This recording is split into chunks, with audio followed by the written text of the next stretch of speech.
নমস্কার বন্ধুরা, রাহুলস ওয়ার্ল্ডে আপনাদের স্বাগত জানাই।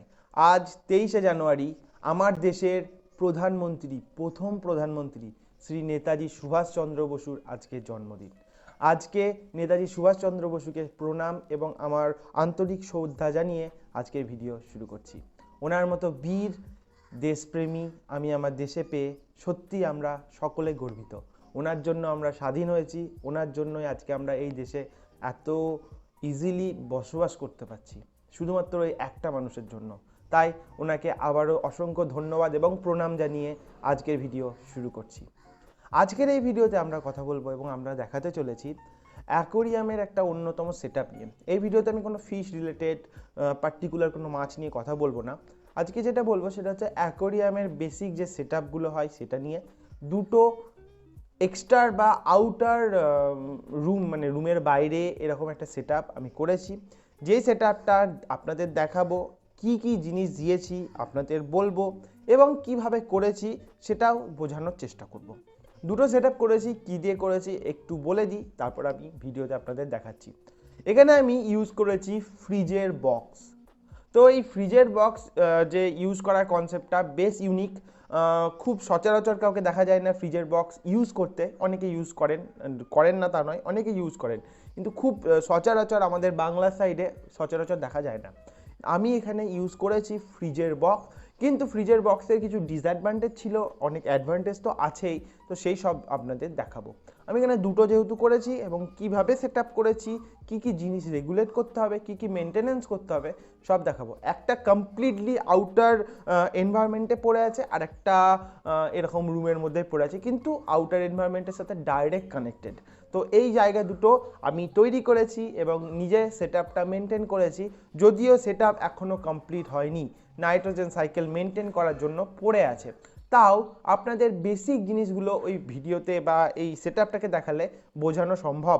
সেই জন্য আপনাদের আমি এই ভিডিওতে দেখাবো, বোঝাবো এবং আমি আপনাদের দেখাতে চলেছি যে সেট আপটা কীভাবে করতে হয়, কি কি করলে আপনারা এইরকমভাবে একটা আউটার এনভায়রনমেন্টে, একটা আউটসাইডে, আপনার বাড়ির বাইরে আপনি একটা ট্যাঙ্কের নির্মাণ করতে পারবেন, তাও আবার খুব সহজে এবং খুব কম দামে। কত দাম নিয়েছে, কোথা থেকে পেয়েছি, কি করেছি, সব জানতে চলেছেন ভিডিওতে। তাই ভিডিওটা স্কিপ করবেন না, কারণ আমি ভিডিওর মাঝখানে অনেক ইনফরমেশন দিতে থাকবো। নতুন হলে সাবস্ক্রাইব করে নিন, আর এখনও যারা ভিডিওটাকে লাইক করেননি লাইক করে নিন, কারণ লাইক না করলে আপনারা পরে ভুলে যাবেন লাইক করতে। তো চলুন শুরু করা যাক।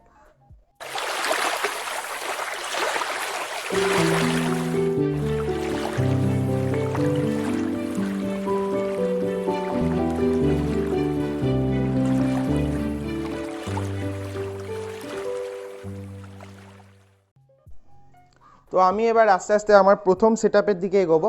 তো এই হচ্ছে আমার প্রথম সেট আপ। এখানে আপনারা প্রথমেই দেখে নিন সেট আপটার আউটার জিনিসটা কীরকম। এটা একটা বড় সাইজের বক্স, ফ্রিজের বক্স।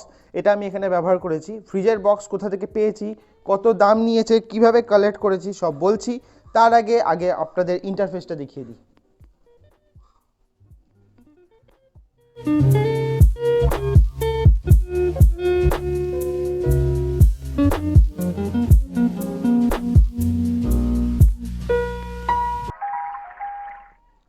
তো এখানে আপনারা একটা ফ্রিজের বক্স দেখতে পাচ্ছেন এবং এই ফ্রিজের বক্সের মাঝেই আছে আমার সেট আপটা। পুরোপুরি DIY, অর্থাৎ ডু ইট ইয়োর সেলফ, নিজে করুন। সেট আপটা আমি নিজেই করেছি। প্রথমে আপনাদের দেখাই কি কি দিয়েছি। উপর থেকে নিচের দিকে যাচ্ছি, উপরে যেটা পাবো সেটা হচ্ছে গাছ। এখানে আমি কিছু অ্যাকোয়াটিক প্ল্যান্ট দিয়েছি, এগুলো লিলি। আর এই গাছগুলোর সুবিধা এটাই, এরা কম লাইটেও সার্ভাইভ করে। আর একটা জিনিস হচ্ছে লো CO2, কোনো CO2 ছাড়া এরা কিন্তু সার্ভাইভ করতে পারে, তাই আমি এখানে এটা ইউজ করছি। আপনারা কিন্তু এটা ইজিলি ইউজ করতে পারেন এবং এগুলোকে আপনারা কালেক্ট করে নিতে পারেন। কোথা থেকে কালেক্ট করবেন, আমার ভিডিও আছে কীভাবে কালেক্ট করতে হয় অ্যাকোয়াটিক প্ল্যান্ট, সেই ভিডিওটা দেখে আপনারা জেনে নিতে পারবেন। নেক্সট হচ্ছে এই গাছটার আরেকটা অ্যাডভান্টেজ আমি আপনাদের বলে দিই। এটা কিন্তু আপনি যদি রোপণ করেন, অর্থাৎ এটার রুটটা আপনি সাবস্ট্রেটের সাথে অ্যাটাচ করেন তাও চলে, ভাসিয়ে রাখেন তাও চলে। আমি এখানে দুইভাবেই করে রেখেছি। এইগুলো দেখছেন, এগুলো আমি রুটগুলো সাবস্ট্রেটের সাথে অ্যাটাচ করে রেখেছি, এটাও আছে এটাও আছে, কিন্তু এগুলোকে আমি ফ্লোট করে রেখে দিয়েছি, কারণ এগুলো নিজের মতো করে অ্যাটাচ হয়ে যেতে পারবে সেই জন্য। ওকে, এই হচ্ছে সাবস্ট্রেটের গল্প। নেক্সট আমি এখানে কতটা জলের গভীরতা রেখেছি সেটা বলবো, কারণ নেক্সট জল আসছে। এখানে আমার দেখুন হাতের এখানে প্রায় আমি এখানে 8 ইঞ্চি মতো করে ডিস্টেন্স রেখে দিয়েছি। তার কারণ হচ্ছে এই জিনিসটা কিছুদিন হলো লিকেজ করছিল। লিকেজের হিস্ট্রি বা স্টোরিটা আমি একটু পরে বলছি। এই যে জলের গভীরতাটা হচ্ছে প্রায় 1 ফিটের কাছাকাছি, আপনারা দেখতে পাচ্ছেন আমার হাত ওয়াইজ 1 ফিট কি 11 ইঞ্চির কাছাকাছি জলের গভীরতা দিয়েছি। সাবস্ট্রেট সব থেকে ইম্পর্টেন্ট জিনিস, সেটা হচ্ছে ট্যাঙ্কের সাবস্ট্রেট। কি সাবস্ট্রেট দিয়েছি আপনাদের দেখাই। এখানে আপনারা দেখতে পাচ্ছেন আমি ইউজ করেছি এখানে কিছু পাথর বা নুড়ি বলতে পারেন আপনারা। তো এই নুড়ি আমরা এই ট্যাঙ্কের মধ্যে ইউজ করেছি। কোথা থেকে পেলাম প্রথমেই বলেই, এই জিনিসটা কিন্তু আমি ফ্রিতে অর্থাৎ বিনামূল্যে পেয়েছি, কোনো টাকা লাগেনি। আপনারাও কালেক্ট করতে পারেন ফ্রিতে বিনামূল্যে। কিভাবে বলে দিচ্ছি আপনাদের। দেখাই আমার যে এই মুহূর্তে আমি যেখানে দাঁড়িয়েছি, এই যে বাড়ির নিচের পার্টটা, এটা কিছুদিন আগে কনস্ট্রাকশন নতুনভাবে তৈরি করা হয়েছে। তো তার জন্য হিউজ অ্যামাউন্টের বালি, পাথর ইত্যাদি জিনিস ব্যবহার হয়েছে। সেই বালিগুলোকে চালার পর বালিগুলোকে চেলে নেওয়া হয়, যাতে সেখান থেকে ফাইন বালিটা পাওয়া যায়, ফাইন পার্টিকুলার বালিটা পাওয়া যায়। এবং বালির মধ্যে যে সকল নুড়ি পাথরগুলো থাকে সেগুলোকে চেলে ছাঁকনি দিয়ে চেলে সেগুলোকে আমরা আলাদা করে দিই। এই নুড়ি পাথরগুলো অ্যাকচুয়ালি তো ফেলে দেওয়া হয়, কিন্তু আমাদের মতো অ্যাকোয়ারিস্টদের কাছে এই নুড়ি পাথরগুলো খুবই হেল্পফুল প্রমাণিত হয়। তার কারণ হচ্ছে আমি এখানে নুড়ি পাথরগুলো ইউজ করে, দেখতেই পাচ্ছেন আমি কি সুন্দর এখানে একটা সাবস্ট্রেট হিসাবে ব্যবহার করেছি। এই নুড়ি পাথরগুলোর সুবিধা এটাই, এইগুলো কিন্তু আপনারা ইজিলি ইউজ করতে পারেন। আর এগুলো যেহেতু সাইজ খুব বড় নয়, সেই জন্য এগুলো পাশাপাশি এনট্র্যাপড হয়ে থাকে। এবং এনট্র্যাপড হয়ে থাকার জন্য যেটা সুবিধা হয় সেটা হচ্ছে যে এই নুড়ি পাথরগুলো আপনার মাছের যে খাবারগুলো ওয়েস্ট হয় সেগুলো কিন্তু এই নুড়ি পাথরের মাঝখানে লুকিয়ে থাকতে পারে না। আমি এখানে নাইট্রোজেন সাইকেল মেনটেন করতে দিয়েছি, এবং মেনটেন করার জন্য যে জিনিসটা করেছি সেটা আপনাদের দেখাই। এখানে দেখুন আমি মাছের খাবার এবং কিছু মরা মাছের টুকরো ফেলে রেখেছি, এই যে আপনারা দেখতে পাচ্ছেন। এটা কিন্তু এই সাবস্ট্রেটের উপরেই ভেসে আছে, ডুবে যায়নি, মানে ডুবে গেলেও তলায় চলে যায়নি, আপনারা দেখতে পাচ্ছেন। এই জিনিসটার জন্যই আমি এই সাবস্ট্রেটটা ইউজ করেছি, যেটা হাইলি এফেক্টিভ। এবং এই সাবস্ট্রেটটা যেহেতু মাটি কন্টেন করে, বালি কন্টেন করে, সেই জন্য এই সাবস্ট্রেটটার মধ্যে খুব ভালো মানে পরিমাণের এবং ভালো কোয়ালিটির গাছও জন্মায়, যেটা আপনারা কিন্তু সহজেই এখান থেকে দেখতে পাচ্ছেন। তো এই হলো আমার প্রথম সাবস্ট্রেট। চলুন এবার নেক্সট যে সেটআপের দিকে দেখাই। প্রথম সাবস্ট্রেট, প্রথম ট্যাঙ্ক, সব কিছু দেখালাম। ট্যাঙ্কের দামটা আমি পরে বলছি, এবং ট্যাঙ্কের আরেকটা আমি প্রবলেম ফেস করেছি সেটা একটু এখানেই বলে দিই। এখানে আপনারা দেখতে পাচ্ছেন আমি ইউজ করেছি পিচ। কেননা এটা আমি যখন নতুন নিয়ে এলাম তখন এখানে যে প্রবলেমটা আমি ফেস করেছিলাম সেটা হচ্ছে প্রচুর পরিমাণে লিকেজ। এখানে আমি প্রচুর লিকেজের দেখতে পাই। তো এই লিকেজের জন্য আমাকে এখানে জায়গায় জায়গায় এই পিচ ইউজ করতে হয়েছিল।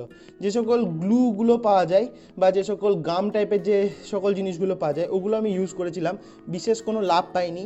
তাই আমি এটা ইউজ করে আপাতত একটা লাভ পেয়েছি, এবং জল ভরে রাখছি। এই জল ভরে রাখার জন্য যে সুবিধাটা আমি পাচ্ছি এটা হচ্ছে এই লিকেজটা মরতে। জলটা মানে দীর্ঘদিন থাকলে একটা সুবিধা হয় যে শ্যাওলা তৈরি হয় এবং যে লিকেজগুলো আস্তে আস্তে আস্তে আস্তে বন্ধ হয়ে যায়। সেজন্য জলটা ভরে আপাতত নাইট্রোজেন সাইকেল মেনটেনের জন্য ছেড়ে দিয়েছি। ফিশ ছাড়বো কিছুদিন পর, তারপর আপনাদের আবার নতুন করে আপডেট দেবো, কি কি করলাম, কি কি করেছি, সব আপডেট দেবো। তো চলুন এবার নেক্সট যে ট্যাঙ্কটা আছে সেখানে যাওয়া যাক, সেটা দেখানো যাক। সেখানে অন্য কিছু জিনিস হচ্ছে এবং তারপর আমি এর দামটাও বলে দিতে চলেছি। তো চলুন নেক্সট ট্যাঙ্কের কাছে যাওয়া যাক। এবার যাব আমি পরবর্তী ট্যাঙ্কের সেটআপের কাছে, যেটা আপনারা দূরে দেখতে পাচ্ছেন। এটা পুরো এয়ার লাইট একদম ডাইরেক্ট নেচারের আন্ডারে পড়ে আছে। তো চলুন এবার সেটার কাছে যাওয়া যাক। তো এখানে মাটি ভিজে আছে কারণ এগুলো সব বাগান। তো চলুন এবার এখানে যাওয়া যাক। আপনাদের এবার এটা দেখিয়ে দিই। এটা হচ্ছে আমি নেক্সট একটা ইউজ করছি। এখানেও সেম জিনিস, এখানে কোনো গাছ আমি ইউজ করিনি, জাস্ট এখানে সাবস্ট্রেট পড়ে আছে, লিকেজ প্রচুর হয়ে আছে। তো লিকেজের জন্য যে যে জিনিসগুলো আমি করেছি সেগুলো একই জিনিস এখানে ব্যবহার করেছি, যেটা আপনারা আগে ওটাই দেখলেন, সেম জিনিস। এখানে আমি কিছু পাতা ব্যবহার করছি এবং গাছ থেকেও কিছু পাতা পড়ছে। এগুলো হচ্ছে নর্মাল যে বাঁধাকপি হয়, বাঁধাকপির পাতা। তো এটা কেন ইউজ করছি এবং এটার কি কাজ করবে, এখানে অ্যাকচুয়ালি আমি ডাফনিয়া কালচারের জন্য ব্যবহার করব। তো এখানে ডাফনিয়া কালচার হবে এবং তার সাথে সাথে আরও যে সকল জিনিস কালচার করা পসিবল হবে সেই সকল জিনিসগুলো কালচার করব। আরেকটা জায়গা আছে ডাফনিয়া কালচারের, এই যে এখানে ডাফনিয়া কালচার করে। আমার যেহেতু প্রচুর পরিমাণের এই ডাফনিয়া লাইভ ফুডের দরকার হয়, সেই জন্য কালচার করা দরকার, সেই জন্য এই জায়গাটা আমি লাইভ ফুডের কালচার করব। আর একটা জিনিস আপনাদের বলে দিই, এখানেও সেম প্রসেস, প্রচুর পরিমাণে লিকেজ। ওটার যে লিকেজটা আছে অলরেডি অলমোস্ট মরে গেছে, কিন্তু এটার লিকেজ এখনও বন্ধ হয়নি, তাই এটাকে আমাকে আপাতত বাধ্য হয়ে বাইরে ফেলে রাখতে হয়েছে। এবার সেই জন্য আমি এখানে ডাফনিয়া কালচার করছি, আদারওয়াইজ এখানেও আমি মাছেরই কালচার করতাম, কিন্তু এখানে ওপেনে মাছ রাখা যাবে না, কে কখন নিয়ে ঝেঁপে দেবে সেটা একটা বড় ব্যাপার। তো যাই হোক, তো এই জিনিসটাকে রাখার জন্য আমি এবার যেটা করব সেটা হচ্ছে যে এই জলটাকে এইভাবে রেখে দিয়েছি এবং শ্যাওলা পড়তে দিয়েছি। শ্যাওলা পড়লে লিকেজ কিন্তু মরে যাবে। আগামীকাল আমি এই যে দাগ অবধি জল ভরেছিলাম, আবার আজকে দেখুন কমে গেছে, আস্তে আস্তে আবার কমে যাবে, ইভেন কালকে আবার আমি জল ভরবো। এইভাবে এটাকে রেখে রেখে রেখে রেখে শ্যাওলা পুড়িয়ে একটা টাইম অবধি যতদিন থাকবে জলটা ভরা ততদিন এভাবে, মানে জলটা যতদিন না লিকেজটা নাম হচ্ছে ততদিন এভাবে রাখতে হবে। তো এই হচ্ছে গল্প। এবার ফাইনাল যেটা সবথেকে ইম্পর্ট্যান্ট জিনিস আপনারা ওয়েট করে আছেন যেটা শোনার জন্য, সেটা হচ্ছে দাম। এগুলো কত দাম, কোথা থেকে পেয়েছি? প্রথমে পেয়েছি কোথা থেকে বলে দিই। এটা আমি পেয়েছি যে সকল যে লোহা টিন যে সকল মানে ভাঙাচোরা জিনিস বিক্রি হয় ওই সকল যে দোকানগুলো হয় ওখান থেকে কালেক্ট করেছি। আর এটার দাম এবং ওটার দুটোর একসাথে দাম নিয়েছে আমার কাছে 850 টাকা। তো বেশ ঠিকঠাক জিনিস। এবং পরে আমাকে যেটা কাজ করতে হয়েছে সেটা হচ্ছে এই জিনিসগুলোকে আমাকে মেরামত করতে হয়েছে। এই যে জিনিসগুলো দেখছেন এগুলোকে আমাকে মেরামত করতে হয়েছে, ইউজ করছি। তো আপাতত এটা ঠিক আছে। এবং আমি যদি একটা ট্যাঙ্ক বানাতে চাইতাম বা আমি যদি সিমেন্ট দিয়ে কিছু করতে চাইতাম আরও বেশি দাম পড়তো, বা আমি যদি তিরপল দিয়ে ইউজ করতাম হয়তো কিছুটা কম পড়তো, কিন্তু তার টেকসই কম ছিল। কিন্তু এটা টেকসই অনেক বেশি। এবং পাশে দেখুন এখানে সেলোফোন বা ওই রকম জাতীয় ফোম জাতীয় কিছু দিয়ে এটাকে ভালোভাবে ইনসুলেট করা আছে, যেটা কি করবে শীতকালে জল গরম করতে, মানে জল তাড়াতাড়ি ঠান্ডা করতে দেবে না, গরমকালে জল তাড়াতাড়ি গরম করতে দেবে না। এটা একটা ইনসুলেটারের কাজ করবে, তো এটা একটা ভালো জিনিস। তো এই জিনিসটা আমি এখানে ব্যবহার করছি। তো আজকে ভিডিওটা এই পর্যন্তই। আশা করছি ইনফরমেশন দিতে পারলাম, আপনাদের দেখাতে পারলাম অ্যাকোয়াটিক যে এনভায়রনমেন্ট ক্রিয়েট করতে হয় বাইরেও কীভাবে করা যেতে পারে সেটা নিয়ে। আশা করছি ভিডিওটা ভালো লেগেছে। নতুন কীভাবে মাছ ছাড়বো, কবে মাছ ছাড়বো, কী ধরনের মাছ ছাড়বো, কী কখন আরও কী কী যে জিনিসগুলো করতে হবে সব কীভাবে করবো, আস্তে আস্তে আপডেট আসবে। আজ ভিডিওটা এখানেই শেষ করছি। ভালো লাগলে লাইক করবেন, নতুন হলে সাবস্ক্রাইব করতে মিস করবেন না। আজ আসছি, দেখা হচ্ছে খুব তাড়াতাড়ি। ততদিনের জন্য গুড বাই।